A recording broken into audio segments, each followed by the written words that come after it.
saya itu ngekos, mama itu ngasih uang cash saya 100 juta. Masya Allah. Nggih, ini yang saya pengen tekankan ke anak-anak muda, jangan sakiti orang tua. Gitu Beneran, ya? nggih. Orang tua itu kayak apa ya?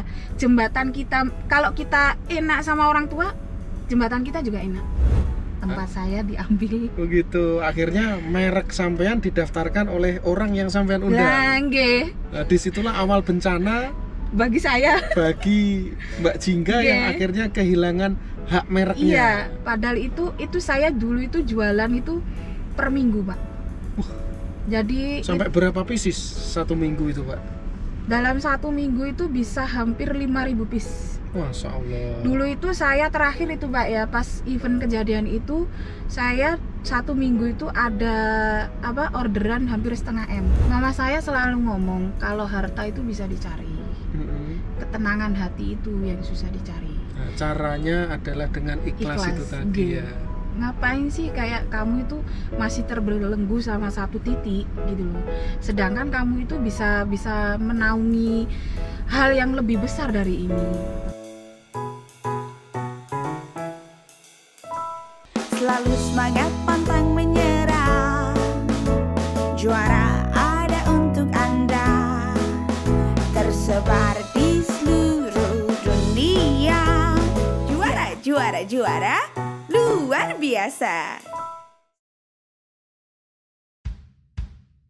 Salam juara, bersama saya Panglima Juara Manusia 5 Kuadran.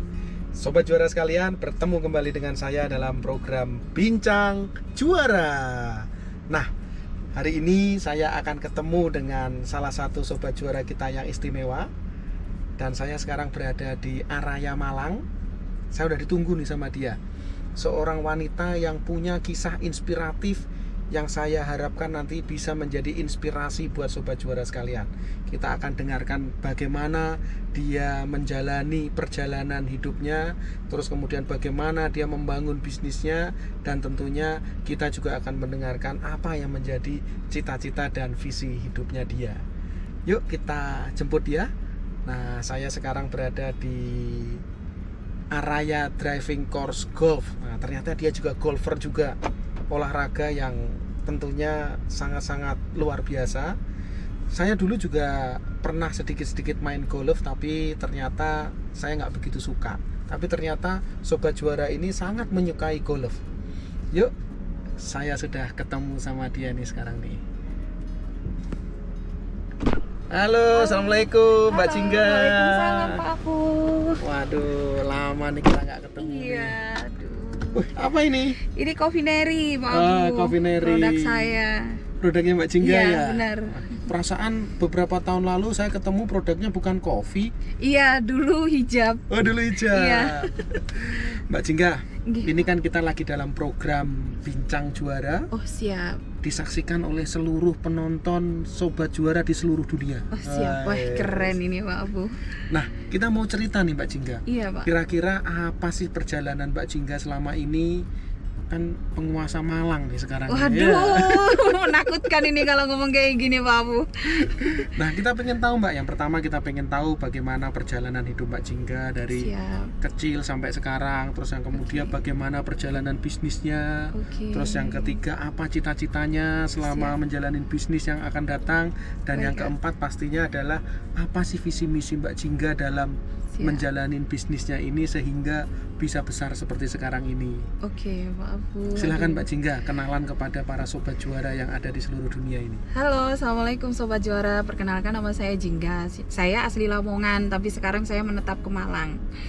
Sebenarnya saya itu nggak ada yang spesial dari saya sih, tapi ada yang pingin saya ceritakan kepada sobat bahwa sesuatu hal yang kita kira itu simple ternyata di mata orang itu nggak sesimpel itu gitu. Contohnya kayak apa sih? Kayak dulu saya itu punya brand hijab. Saya itu masih nol, nggak tahu apa-apa masalah kayak perhakian, habis itu kayak hak paten apa-apa kayak gitu nggak paham Pak Abu. Itu Saya di kayak usia gitu. berapa? Itu kemungkinan saya usia 23 menjelang 24. Oh, masih muda sekali dong ya? Nggih, saya nikah itu usia muda, Pak. Oh gitu ya? Nggih. Tapi bukan pernikahan dini kan? Gimana ceritanya hijab? Apa dulu mereknya namanya? Naila Hijab Project. Naila Hijab Project. Nggih. Wah, itu kayak nama anak saya yang kedua loh, itu Wis. Naila. Gimana ceritanya tentang perjalanan kisah Naila Hijab sampai akhirnya sekarang ternyata hak mereknya bukan di Mbak Jingga. Gimana itu Mbak ceritanya? Ini saya buka di sini ya Pak Abu Oh, ya. iyalah. Saya beberapa kali diajak kayak apa ngonten, saya nggak saya buka. Sebenarnya pernikahan saya yang sekarang itu pernikahan kedua Pak Abu. Oh gitu. Nggih. Lah dulu itu saya itu nikah itu masih muda sekali, umur 19 tahun. Masih Wow. minta tanda tangan orang tua itu Pak Abu. Oh gitu ya? Iya. Habis itu saya itu kebiasaan di desa kan Pak Abu. Di desa nggak paham kayak apa sih haki, apa sih hak paten, apa sih kayak gini-gini nggak paham. Oh, oke. Nah, sampai akhirnya saya itu mengalami KDRT. Mm-mm. KDRT pertama saya nggak ngomong sama mama saya. Mm-mm. KDRT kedua saya ngomong, mama itu nggak percaya Pak Abu. Gitu ya? Iya. Baru KDRT ketiga saya ngomong, mama langsung saya telepon. Pas acara ada KDRT itu, mama saya telepon. Mm-mm. Mama langsung ke sana. Sampai di titik situ, akhirnya mama, oh iya nggak apa-apa kalau kamu pisah. Nah setelah ini saya itu agak sampai down gitu Pak Abu. Iya. Downnya ini, mama sama kayak gini. Kamu pengen apa sih Dok? Kayak gitu. Mm-mm. Kamu pengen apa? Mah aku pengen mandiri. Loh Pak Abu kalau cerita kayak gini aku pengen mandiri. Kamu pengen kemana? Nggak apa-apa, mama izinin. Saya pengen ke Malang. Kalau ke Surabaya saya masih agak takut. Kenapa kok pilihannya Malang? Nggak tahu ya Pak Abu ya. Mungkin saya itu tipikal orang yang kalau lihat di Surabaya itu kayak apa ya? Udah jawara gitu loh Pak Abu. udah high gitu loh. Saya takut Pak Abu main-main Gitu ya? kayak gitu. Akhirnya oke, ke Malang. Di Malang itu Pak Abu, saya itu masih kayak tinggal di kos-kosan. Usia berapa itu? Itu Kan tadi nikahnya 19. ya itu yang pertama 19. Itu Terus berpisahnya? 21. Wah, itu masih muda 22. banget itu. Nggih. Kalau saya masih sekolah itu. Sampai di situ Pak Abu, saya itu ngekos, mama itu ngasih uang cash saya 100 juta. Masya Allah. Nggih, ini yang saya pengen tekankan ke anak-anak muda, jangan sakiti orang tua. Gitu Beneran, ya? nggih. Orang tua itu kayak apa ya? Jembatan kita, kalau kita enak sama orang tua, jembatan kita juga enak. Gitu. Alhamdulillah. Lah sampai di situ Pak Abu, saya itu dulu itu kayak uang 100 ini saya pakai apa? Saya nggak pernah megang sebanyak ini. Akhirnya saya ngelanjutin kuliah Pak Abu dulu itu di Malang. Langsung kuliah. Nggih, akhirnya. tapi kuliahnya nggak totok Pak Abu, karena saya fokusnya ke bisnis ini. Itu kuliahnya ngambil jurusan apa itu? Saya dulu PGSD guru. Oh, guru. Nggih. Jadi pinter ngajar dong. Nggak sama sekali Pak. Sampai akhirnya saya dulu itu kayak apa namanya? Oh, ini aku harus bisa jualan sesuatu ini. Nggak mungkin kalau misalnya aku nggak jualan, ini uang 100 juta langsung habis ini. Betul. Kalau misalnya aku nggak ada event sesuatu yang income buat saya kayak gitu. Sampai akhirnya wah, aku jualan hijab. Nah, saya penasaran nih Mbak. Nggih. Tahun segitu gaji saya itu nggak nyampe 5 juta.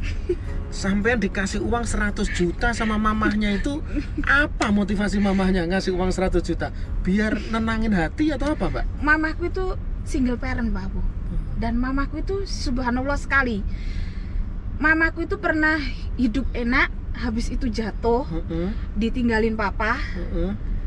enak lagi gitu. Oh. Jadi seolah-olah itu jangan sampai anakku itu kayak apa ya, kekurangan Mengalami. nggih, kekurangan kasih sayang atau kekurangan materi. Mamaku Iya, sampai iya, seperti iya. itu Tapi gitu. untungnya anaknya baik ya, uangnya nggak dipakai dugem. Memang Pak Abu tahu. enggak. Serius, Bener. saya nggak pernah kayak gitu. Nggak pernah ya? Nggak pernah, alhamdulillah nggak pernah. Pernah sekali Pak, pengen mobilku itu ternyata disadap sama Mas Rizat di depan. Kamu di mana yang kok mobilmu di sini? Waduh, balik puter Pak. Takut Pak Abu. Terus kuliahnya nggak lulus, tapi akhirnya Nggak. langsung mulai bisnis di Iya. usia muda itu. Iya benar, itu Dulu itu Pak ya, ini kekuatan doa orang tua ya Pak ya. Saya dulu itu memulai di Malang itu belum tahu siapa-siapa, belum kenal siapa-siapa. Saya cuma kayak gini Pak, wah iki aku harus survive, berhasil ya, harus ya apa caranya saya itu bisa dapat uang sendiri gitu Pak Apu. Karena saya menitipkan anak saya yang pertama itu ke mama. Oke, gitu. Di Lamongan. Iya, suatu saat saya harus bawa anak saya ke Malang gitu. Sampai di titik saya jualan hijab. Tapi kalau jualan hijab yang premium, otomatis saya harus lama sekali. Harus bangun branding, harus bangun kayak wah ini loh citra saya kayak gitu. Ini lama. Akhirnya saya menyasar anak-anak kuliah. Tapi waktu itu masih mahasiswi juga. Itu udah menjelang enggak Pak. Oh, menjelang enggak. Jadi memang komunitasnya waktu itu udah komunitas anak-anak mahasiswa kuliah, masih anak-anak lah ya, masih ABG lah ya. Dan di situ itu Pak Apu, saya itu dulu itu sempet kayak saya ngehubungin, kan dulu itu saya maunya di kuliahan Pak Apu. Oke lah, saya nggak jualan dulu, tapi saya setidaknya dikenal sama kampus-kampus kayak gitu Pak. Sampai akhirnya awal itu UMM Pak, saya tuh inget sekali. Dulu kuliahnya di universitas apa? UMM juga? Bukan. Oh, bukan. Pokok salah satu Malang. UMM itu bikin event Pak Apu. Oke. Bikin event, namaku tuh masih baru, tapi aku sok-sokan Pak Apu. Pakai selebgram Malang terkenal. Buat foto-foto produk kayak gitu Pak Apu. Aku bismillah lah, bodoh bismillah. Sampai akhirnya saya telepon, Mbak, saya pengen itu dong kayak jadi apa ya, pengen ngasih giveaway buat di event kakak kayak gimana kayak gitu. Itu awalnya kayak apa sih, namanya produk belum high kan Pak. Gitu. Kayak apa sih, akhirnya saya yakinkan Pak, boleh ketemu nggak Kak kayak gini gitu. Akhirnya dilihat, oh ya nggak apa-apa lah kayak gitu Pak Apu.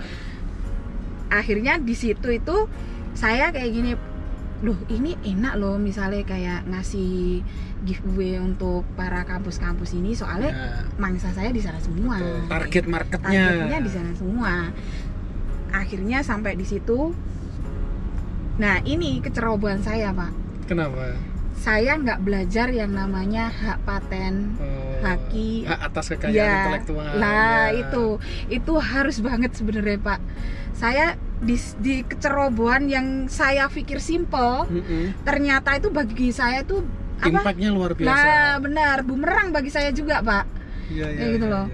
Sampai akhirnya saya terakhir itu diundang di kampus UMM kedokteran. Saya udah merasa di Malang itu, wah di Malang ini udah oke. Saya udah menguasai di Malang ini. Jualan udah lancar lah ya. Wah sok-sokan kayak gitu Pak Apu. Sampai akhirnya saya ke Surabaya. Di salah satu kampus Surabaya itu saya ngasih gift juga. Beliaunya suka, akhirnya beliau itu mau kayak apa ya Pak, kayak study gitu loh Pak, di 4 negara.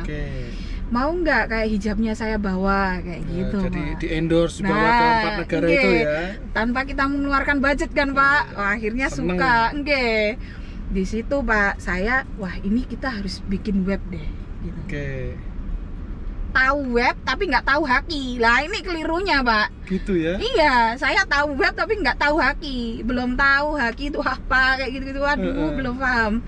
Sampai akhirnya wah, ini bikin web temenku ada nih, satu kuliah satu sekolahan dulu kayak gitu kan Pak. Habis itu saya bikin, saya itu Pak, beliaunya saya undang ke Malang.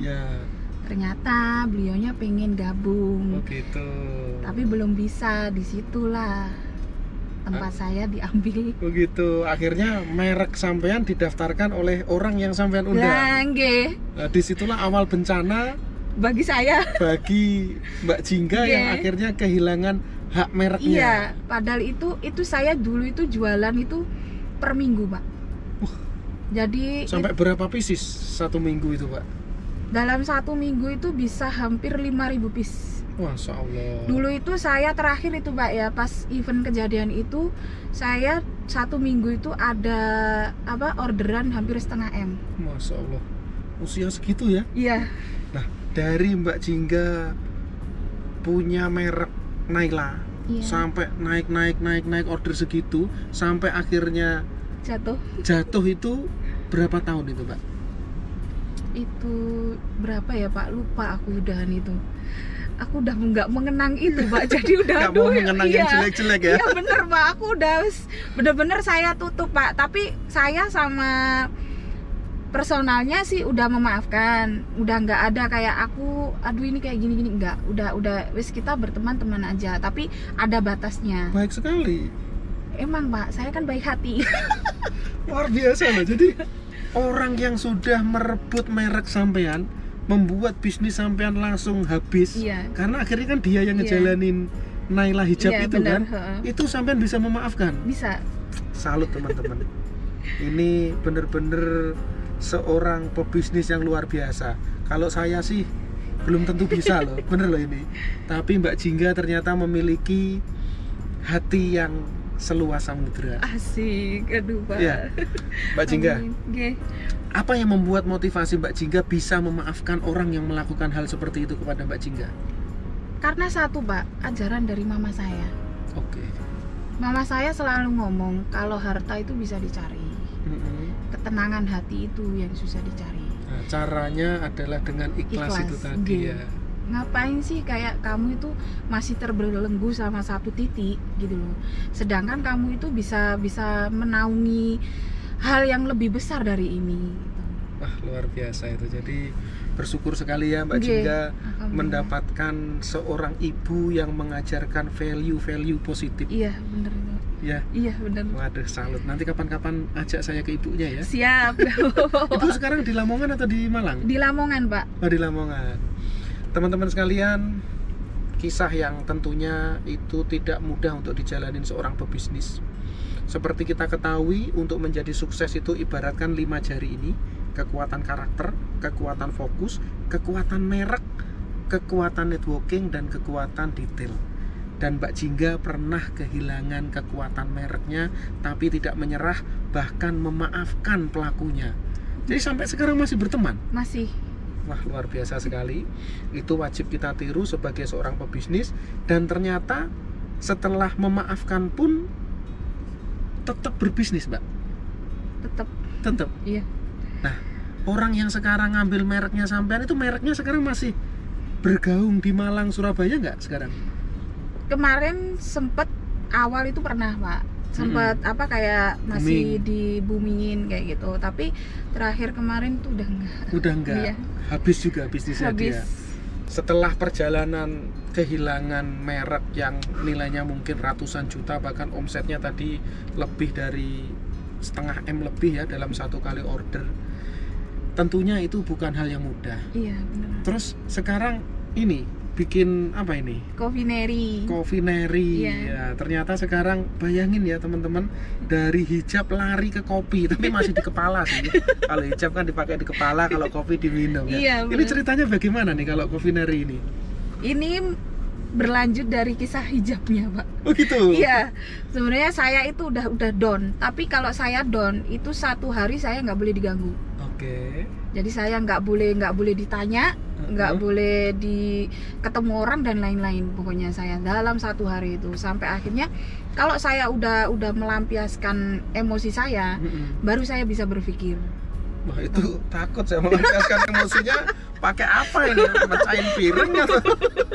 Tenang Pak, kalau misalnya itu saya biasanya muatai. Udah samsaknya muatai? jadi iya. Wah, luar biasa ya. Saya di titik itu ke itu Pak, apa ada ini apa bubuk dari kakak ipar. Bubuk dari kakak ipar itu, tapi kakak ipar itu jualnya hanya sasetan. Oke. Nah, dari situ saya kayak gini, wah ini kopi kalau kita jadikan kopi kekinian tapi yang berbeda asik gini. Kayak gitu. Ide kreatifnya mulai Iya. ya. Dari situ saya ngomong, aku pengen dong dapat barista, tapi baristanya harus muslim, perempuan. Kalau Oke. laki-laki aku nggak mau. Kenapa nggak mau kalau laki-laki? Bukannya barista kebanyakan laki-laki? Nggak suka Pak aku. Nggak tahu. Bukannya nggak suka terlalu kayak gimana ya, maaf. Tapi lebih kalau sesama perempuan kan saling tahu gitu loh Pak. Iya, Oh, aku iya, kurangnya ini kayak gitu. Iya. Ini Pak, aku menciptakan ini sampai aku udah nggak peka lagi dengan yang namanya jahe. Begitu. Iya. Jadi setiap menit itu saya cicipi kopinya. Ini kepedesan, ini kayak gini kayak gitu. Sampai di rumah saya yang dulu itu kan itu satpam yang saya jadikan itu, Pak. Tester. Iya, testernya. Sampai satpamnya itu, "Mbak, perutku mules." Nah, ngomong-ngomong, apa sih bedanya Kopi Neri ini dengan kopi-kopi kekinian yang lain, Mbak? Kalau ini sebenarnya kita mengangkat dari kopi rempah, Pak. Idenya dari mana itu datang? Saya pengen bikin kopi tapi nggak hanya sekedar kopi yang diminum habis itu udah.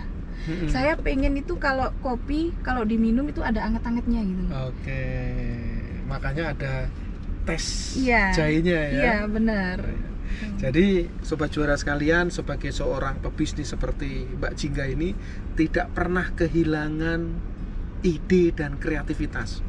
Tetapi yang paling penting bukan cuma ide saja, harus bisa mengeksekusi. Iya, benar. Ceritakan, Mbak, eksekusinya seperti apa, Mbak? Wah, ini dikiranya sekarang ya, Pak ya, saya punya rumah, punya mobil kayak gitu dari suami atau dari orang tua, iya memang karena apa? Dari awal yang support orang tua kayak gitu.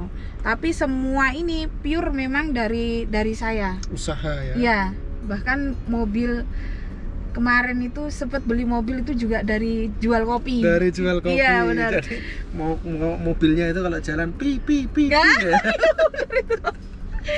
Luar biasa. Nah, teman-teman sekalian, Kopi Neri ini katanya Mbak Jingga 1 bulan itu jualannya ribuan botol loh. Iya. Luar biasa. Ya. Dan saya seringkali kalau ke Malang selalu ngincipi dan memang enak. Alhamdulillah. Nah, Mbak, tentu kan itu kan perjuangan yang sangat-sangat apa ya, nggak mudah lah, apalagi buat seorang wanita terus kemudian mengalami perjalanan bisnis seperti itu gitu ya. Apa yang menguatkan Mbak Jingga sehingga tetap mengambil jalan bisnis? Saya satu sih, Pak, saya bukan tipikal orang yang pengen sama dengan yang lainnya. Hal apapun itu, dalam keluarga saya itu kebanyakan kayak pegawai negeri, dokter, kayak gitu. Saya lihat, Pak, ini kok kayak gini ya, ketemu keluarga jarang. Habis itu kayak tenaga sama pikiran itu kebanyakan di tempatnya kayak gitu kan, Pak. Aduh, aku nggak mau deh. Aku pengen sesuatu yang berbeda. Mama langsung, kamu kalau mau bisnis nggak apa-apa lah. Ya, tadi memang dorongan dari orang tuanya itu memang luar biasa ya, bukan cuma sekedar memberikan materi untuk modal gitu kan, tetapi juga memberikan semangat dan tentunya menginspirasi setiap hari itu kali ya. Iya, benar sekali. Nah, Mbak, dalam perjalanan bisnis ini kan Mbak sudah mengalami berbagai macam rintangan. Pesannya buat sobat juara yang ingin menjalani bisnis apa, Mbak? Yang penting yakin kalau wah, bisnis ini emang sesuatu yang berbeda dengan orang lain. Yang kedua, kuatkan iman kalian. Yang ketiga, eksekusi, jangan lupa. Pokok kalau kalian punya ide nggak dieksekusi sama aja udah nggak bisa jalan. Punya modal nggak bisa mengeksekusi ya habis juga sama ya. Aja, Pak. Udah wes. So, sobat juara sekalian, kalau Mbak Jingga aja bisa membesarkan bisnisnya walaupun mengalami berbagai banyak cobaan, tetapi saya yakin Mbak Jingga akan semakin dekat dengan impiannya. Mimpinya apa, Mbak, di Kopi Neri ini, Mbak? Ini sebenarnya kalau bisa anakku yang cowok itu mewarisi ini, Pak. Wah, berarti harus menjadi usaha sampai akhir zaman. Iya, benar. Gitu ya? Kalau bisa sampai anak cucu lah mewarisi semua ini, karena anakku mulai dari sekarang SD TK itu udah mulai tak didik, Pak. Wah, luar biasa ya, agar ketularan jiwa ininya ya, jiwa apa namanya, jiwa bisnisnya ya.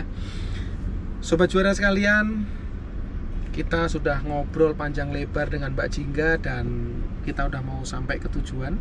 Kita rencana mau main ke rumahnya Mbak Jingga di sekitaran Araya nih. Siap. Oh iya, Mbak, terakhir nih, Mbak, kalau teman-teman mau order Kopi Neri kemana nih? Ini kita sekarang lagi masih home industry. Kita bisa kalau untuk jenengan-jenengan yang mau order bisa ke Greenwood Golf Utama nomor 7 di Araya. Oke, nomor teleponnya? Boleh 082 132 132 201. Wah, cepet banget, nanti nggak keluar nih. Oh, Bilangin pelan-pelan dong. 082 132 132 201. Nah, sobat juara sekalian, Mbak Jingga sudah berbagi kisah-kisahnya dan perjalanannya, dan semoga apa yang dia jalanin akan menjadi inspirasi buat kamu. Mbak Jingga bisa berhasil di usia yang sangat muda, dan saya yakin sobat juara sekalian yang sekarang sedang nonton Bincang Juara pasti bisa. Ya, Amin. perlu keyakinan itu kata Mbak Amin. Jingga. Nggih. Tanpa keyakinan kita tidak akan pernah bisa mewujudkan mimpi kita. Iman, ilmu, adab, amal. 4 hal ini kita jalani, insya Allah kita akan menjadi orang yang sukses. Sobat juara sekalian, terima kasih dan sampai ketemu lagi dalam program Bincang Juara yang akan datang. Salam juara, juara, juara, juara, luar biasa. Selalu semangat, pantang menyerah. Juara ada untuk Anda, tersebar di seluruh dunia. Juara, juara, juara, luar biasa.